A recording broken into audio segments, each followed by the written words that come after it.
Welcome Reagan and Megan and Jacques.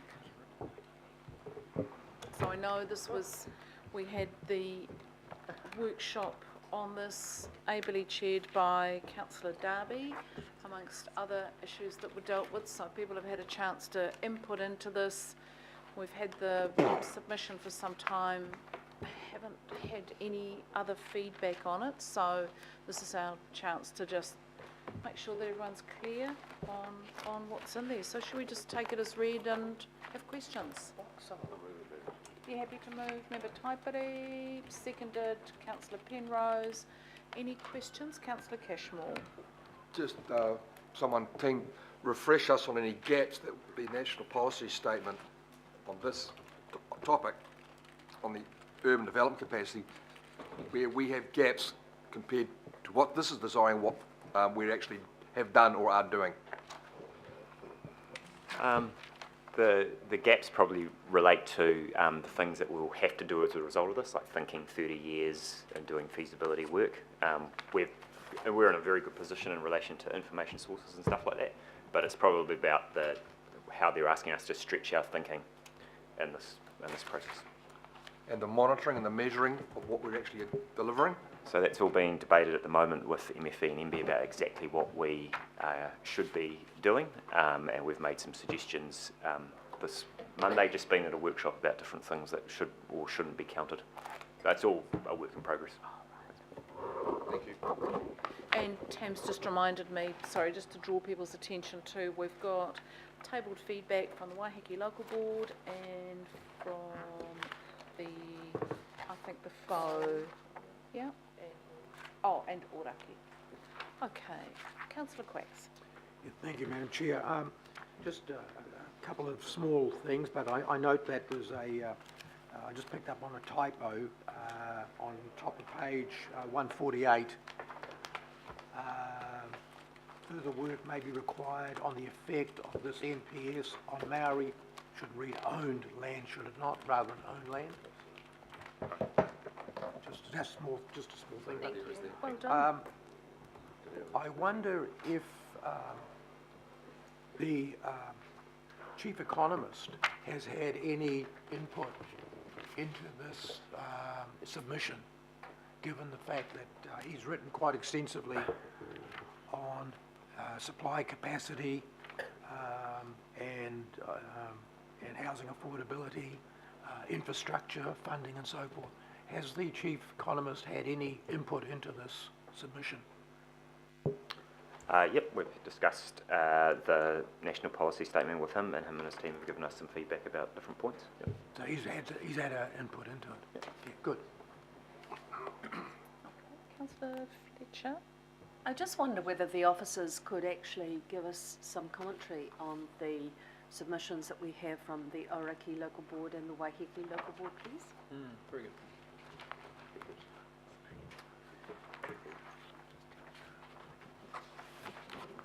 Sorry, I'm not too sure when these were received and if the staff have even had a chance to Sure.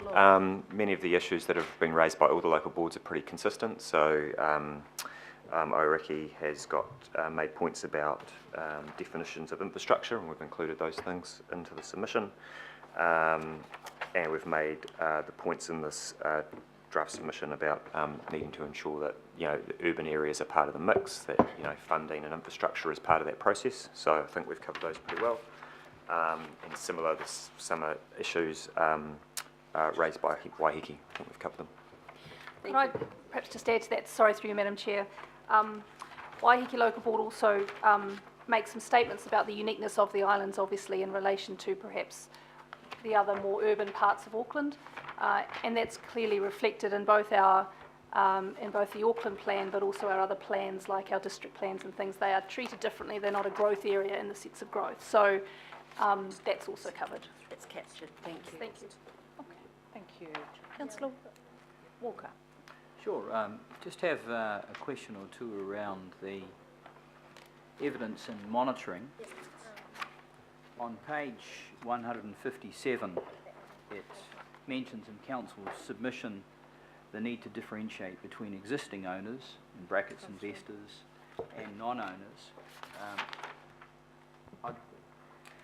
suggest and put a question that's rather limited, given the nature of what appears to be happening in the marketplace. Have we considered submitting to government that we need more information around overseas investment, around the number of ghost houses that are quite significant in parts of Auckland and are quite obviously impacting on supply, on the aspect that much of the demand is global demand, not just local demand, and houses and properties in Auckland are being promoted and advertised globally, and obviously in terms of the demand and supply equation, that's a difficult one for us to deal with. And differentiation as it goes to owner-occupiers. And all of these things we know go to meeting the needs of Aucklanders, people in New Zealand that want to live in houses in Auckland and own those houses. So that comment there is about the owners and investors is there to suggest that there is a lot of diversity in housing. People experience it in lots of different ways, and so when you're monitoring, we want to make sure that we take a really diverse view about the types of people, the kinds of experiences, not just focused on the kind of price signal stuff, although that is absolutely very important. It's not to the exclusion of other things. So that's why that's in there. The monitoring stuff is still being debated about whether or not it should be this specific.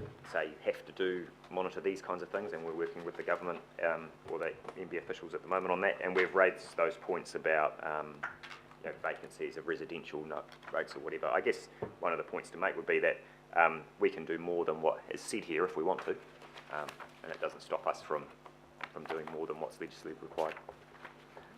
Just to have a question around that. So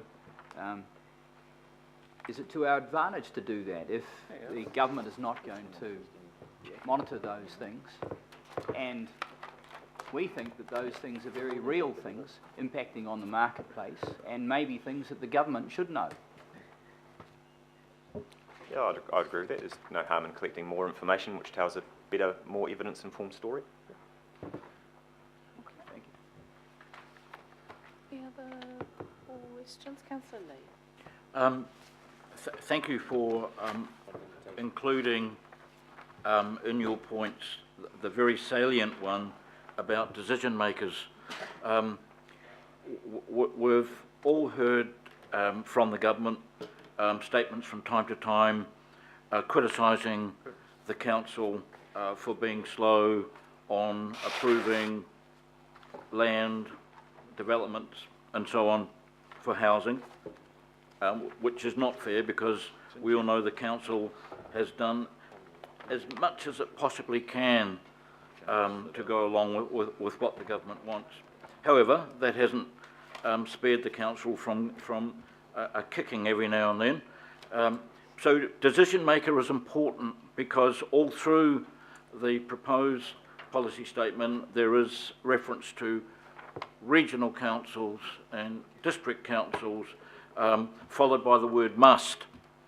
But every now and then the word decision maker by logical necessity comes in, and when it comes to functions under the Act, ministers are very much involved as decision makers, not just critics.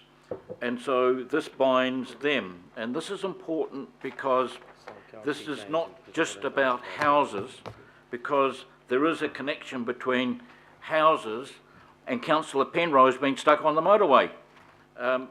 There is no point in having extra houses if there's not adequate infrastructure. And the Crown, in terms of building motorways, has not kept up with the councils and its predecessors, including the ARC releasing land for housing. So this binds the ministers as well. They're in it as well. The point that also needs to be made is that this should not be seen, or cannot be seen legally, as a standalone encyclical from the government. It is a policy statement under the Resource Management Act and must comply with Section 5 of RMA.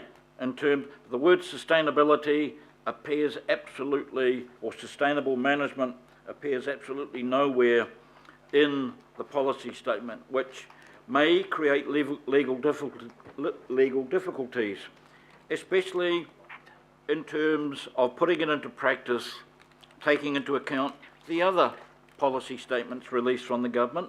One in particular that I think is germane is the National Policy Statement on Freshwater Management, which talks a lot about a council's obligation to safeguard the life-supporting capacity of fresh water. And we do have a problem already with overflowing sewage pump stations, which is certainly not helping the life-supporting capacity of fresh water. So that is a problem that I think that should be raised, the coherence of this policy statement in the scheme of the Act and as it relates to other policy statements, because it seems to stand alone. There's no reference we are a maritime city, 2 harbours or 3, no reference at all to the New Zealand Coastal Policy Statement and our obligations under that, including the government's obligations, nor indeed the Hauraki Gulf Marine Park Act, especially Part 1.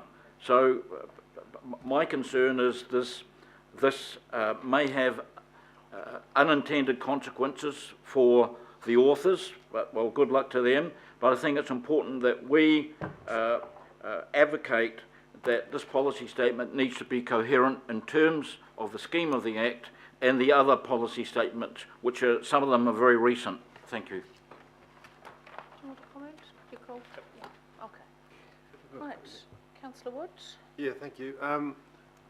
In relation to water care, have we seen their submission? And how, if we have, how does it relate to our submission? So at the moment, no, we haven't. We have had a discussion with a couple of people from Watercare about that, and I think they've got a particular.